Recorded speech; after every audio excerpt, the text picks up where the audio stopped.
আত্মহত্যা চিনেন? আত্মহত্যা কাকে বলে?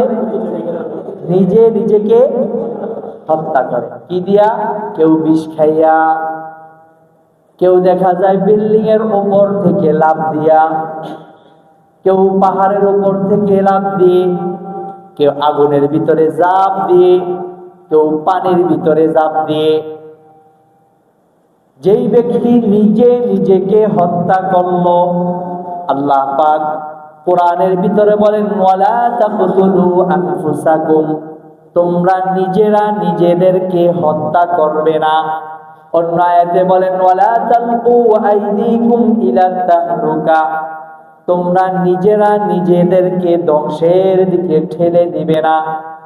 আল্লাহ রাব্বুল আলামিন বলেন যদি কোনো বান্দা বান্দি আত্মহত্যা করলো, নিজে নিজেকে হত্যা করে ফেললো, ওই মানুষটার শাস্তি হচ্ছে জাহান্নাম।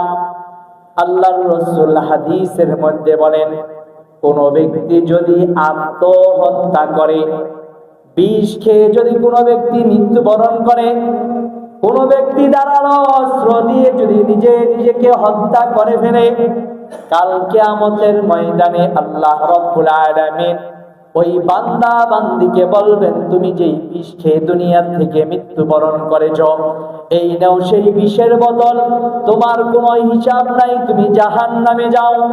জাহান্নামে তোমার শাস্তি, এই বিষের বোতল হাতে থাকবে, বিষ পান করবে, মারা যাবে, তুমি নিঃশেষ হয়ে যাবে। আবার আমি আল্লাহর হুকুমে আবার জীবিত হয়ে যাবে। আবার তুমি বিষের বোতল হাতে নিবে, বিষ পান করবে, আবার মৃত্যুবরণ করবে। এভাবেই তোমার আঘাত, এভাবেই তোমার বিচার হতেই থাকবে, হতেই থাকবে। জাহান্নাম থেকে এই মানুষটাকে কোনোদিন আল্লাহ পাক মুক্তি দিবেন না। বলেন নাউজুবিল্লাহ। আত্মহত্যা করা যাবে না।